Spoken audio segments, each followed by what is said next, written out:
بچوں، ایک چھوٹے سے جنگل میں ایک سنہری چڑیا اور اس کی بیٹی بہت ہی خوشی سے رہا کرتے تھے۔ ایک روز وہ باتوں باتوں میں لگے ہوئے تھے کہ اس کی بیٹی نے اپنی ماں کو بولا، ماں، مجھے بہت پیاس لگی ہوئی ہے، چلے ہم ندی کے کنارے پانی پینے کے لیے چلتے ہیں۔ جی جی میری پیاری بٹیا، ہم ابھی جاتے ہیں اور پانی پیٹ بھر کے پی کر آتے ہیں، چلو پھر چلتے ہیں۔ اسی طرح پھر تھوڑی دور جانے کے بعد انہیں ایک ندی ملتی ہے جس ندی کے بارے میں صرف اس کی ماں کو پتا تھا۔ وہ دونوں اس ندی کے قریب جاتی ہیں اور تھوڑا تھوڑا پانی پی لیتی ہیں۔ پانی پینے کے بعد دونوں ماں بیٹی ندی کی دوسری سائڈ پر ایک چھوٹے سے پتھر کے اوپر جا کر بیٹھ جاتی ہیں۔ ماں، کیا آپ کے ماتا پتا بھی آپ کو اسی ندی سے پانی پلانے کے لیے لایا کرتے تھے؟ جی جی بیٹا، میرے ماتا پتا بھی مجھے اسی ندی سے پانی پلایا کرتے تھے اور ہم بہت ہی مزے سے رہا کرتے تھے۔ یہ ندی بہت ہی پرانی ہے، ہمارے آباء و اجداد بھی یہیں پر رہا کرتے تھے اور یہیں سے پانی پیا کرتے تھے۔ دونوں ماں بیٹی ایسی ہی گفتگو میں مصروف تھے۔ ایک سائڈ سے ایک بہت ہی بڑا اور خطرناک چیل آتا ہے اور اس کی بیٹی کو اٹھا کر اپنے ساتھ لے جاتا ہے۔ اس کی ماں اس کی طرف دیکھتی ہی رہ جاتی ہے کہ یہ کیا ہو گیا۔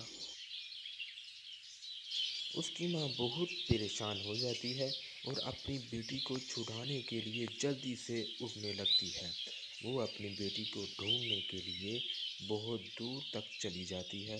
وہ اپنی بیٹی کو بہت ڈھونڈتی ہے لیکن اسے اپنی بیٹی نہیں ملتی اور وہ مایوس ہو کر ایک جگہ پر بیٹھ جاتی ہے اور اسے چیل کا بھی ٹھکانہ معلوم نہیں تھا۔ سنہری چڑیا کو پریشان بیٹھے دیکھ کر اس کی بہن اس کی طرف آتی ہے۔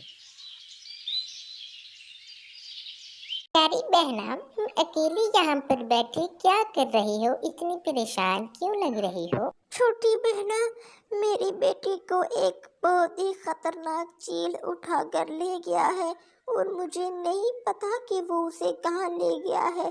میں نے پتا نہیں کہاں کہاں اسے ڈھونڈا ہے لیکن مجھے وہ نہیں ملی۔ اب تم ہی بتاؤ کہ میں کیا کروں؟ میں اس کے بغیر نہیں جی سکتی، اتنا تو تمہیں پتا ہی ہے۔ ہائے، یہ کیا ہو گیا پیاری بہنا؟ چلو کوئی بات نہیں، اب ہمارا کام یہ ہے کہ ہم چھوٹی بٹیا کو جلد سے جلد ڈھونڈیں اور اسے واپس لے کر آئیں۔ چلو چلتے ہیں۔ جی جی جلدی کریں، میں تو مر گئی ہوں۔ پھر سنہری چڑیا کو اس کی بہن اپنے ساتھ لے کر اڑتی ہے۔ اڑتے اڑتے وہ دونوں بہنیں آپس میں ایک مشورہ کرتی ہیں، ایک پلان بناتی ہیں۔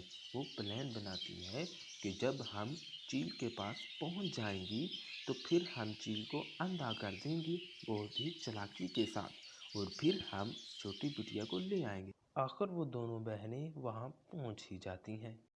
پیاری بہنا، وہ خطرناک چیل یہیں پر رہتا ہے اور مجھے یقین ہے کہ بٹیا یہیں پر ہے۔ چلو ٹھیک ہے، پھر ہم یہیں پر ایک بار دیکھ لیتے ہیں، پھر ہم آگے بڑھیں گے۔ سچ مچ وہ چھوٹی بٹیا وہیں پر پڑی ہوتی ہے اور ساتھ میں چیل بھی وہاں موجود ہوتا ہے، بلکہ چیل کبھی ادھر کبھی ادھر چکر لگا رہا ہوتا ہے۔ چیل کی نظر دونوں چڑیوں پر ابھی تک نہیں پڑتی ہے لیکن وہ چڑیاں بہت ہی ہوشیاری کے ساتھ وہاں کھڑی ہوتی ہیں، لیکن بعد میں چیل کی نظر ان دونوں چڑیوں پر پڑ جاتی ہے۔ چیل ان کی طرف بڑھتا ہے اور پلان کے مطابق سنہری چڑیا اس کو اپنی چونچ کے ساتھ زخمی کر دیتی ہے، اس کی آنکھ نکال دیتی ہے اور پھر چھوٹی بٹیا کو لے کر وہاں سے بھاگ جاتی ہیں۔ کیونکہ چھوٹی بٹیا بہت ہی زخمی اور بے ہوش ہو چکی ہوتی ہے، اس لیے اس کی ماں اسے ہاسپٹل لے کر جاتی ہے تاکہ اس کا علاج ہو سکے اور پھر وہ ویسی ہی ہو جائے جیسی وہ پہلے تھی۔ پیاری بہنا اب میں چلتی ہوں، اپنا اور اپنی بٹیا کا خاص خیال رکھنا۔ ٹھیک ہے پیاری بہنا، تم بھی اپنا خیال رکھنا۔ اس کی بہن واپس چلی جاتی ہے اور پھر وہ دونوں بہت ہی خوشی سے رہتی ہیں۔